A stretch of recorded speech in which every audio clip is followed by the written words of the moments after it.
Now, a new cross-party group of senior, current and former politicians have come together to lobby the government for a manufacturing-led economic agenda. The Institute for Prosperity is calling for a change in economic policy that will enable the manufacturing sector to grow to 15% of the economy. Well, I'm joined now by two of the group's members. That's John Penrose. He's the Conservative MP for Weston-super-Mare and he's chair of the Conservative Policy Forum.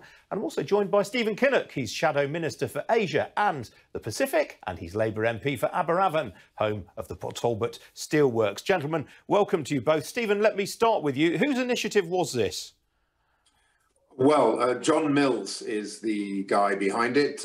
John is a very well-known businessman and very interested in politics, has very strongly supported the need for a modern manufacturing renaissance in our country. And I think he felt that we needed to build consensus, build a cross-party movement, if you like, that's going to really make the case for manufacturing and show that so many of the challenges that our country faces, both economically and politically, can be traced back to the collapse, really, in our manufacturing sector that's taken place since the 1970s, from about 30% of our GDP to about 9% today. So it's a challenge which I think has a number of win-wins. If we can fix it, we can help to rebalance the economy, the levelling up agenda, but also I think start to get people to feel more connected as a country, and you know, a rising tide lifts all the boats. So it's a big economic agenda, but with a big political message as well. Stephen, you're supposed to be in the opposition, though. Why have you joined a cross-party body? Well, we are always ready to work as a constructive opposition, ready to support the government when they get things right, but call them out and hold them to account when they're getting it wrong. And on manufacturing, it's just been, I'm afraid to say, too long that we haven't had the investment we need. Not enough money going into R&D and not enough reform of our banking sector so that we're actually supporting business rather than just feeding consumption and debt. What about our trade deficit? You know, is our exchange rate right to make the pound as competitive as possible? Is the city really investing on the basis of patient long-term capital that manufacturing really needs? So there's lots of opportunities across the country, and we will work with whoever we need to work with for our constituents and for the national interest. Well, John Penrose, let me bring you in. One of the key aims here is to get manufacturing from 10 to 15% of GDP. That sounds like a very ambitious target indeed. It is hugely ambitious, but it's also hugely necessary. I mean, Stephen is absolutely right to say that this is something which has been a generational decline in Britain's GDP, in the way that manufacturing has been part of that. And look, there's nothing wrong with service sector jobs. They're absolutely marvellous, but the missing arrow in Britain's economic quiver is now manufacturing. And it's taken 40 years to decline this far. It's probably going to take years more to get back.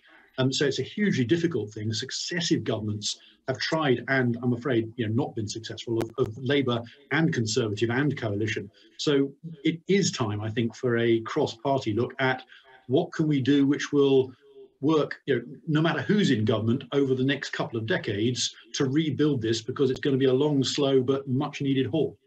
Stephen just mentioned the idea of patient capital. Do you get this? I mean, you know the financial markets in the city pretty well. Do you get the sense that investors aren't prepared to give industry and manufacturing the time that it needs? I think that there is actually an enormous, you know, pool and funds of money out there, internationally here. Some of it is patient and some of it is not. It is impatient. But so I don't think that there's a problem with finding the patient capital on a global scale. The question is making it look at the UK and saying, actually, that's the place that we want to be. And that's where we need to make sure that you know, manufacturing knows it's got the skills that it needs. If it bases factories here, it knows it's got the research base and the clever engineers that it needs, and that it's got the, you know, the long-term incentives. So those are the sorts of things which successive governments have tried to address. And where we've got some of those elements already in place in the UK, absolutely. But you know, if this was easy, it would have been done already. There are still missing pieces that we've got to address. And to what extent would a no-deal Brexit or a Brexit without a free trade agreement with the EU harm these ambitions? Well, those are kind of going on in the background. Obviously, I think everybody would like there to be a deal if one can possibly be done. But we'll have to wait and see. That's something which will, which the negotiators will bring back triumphantly or not over the course of the next few weeks.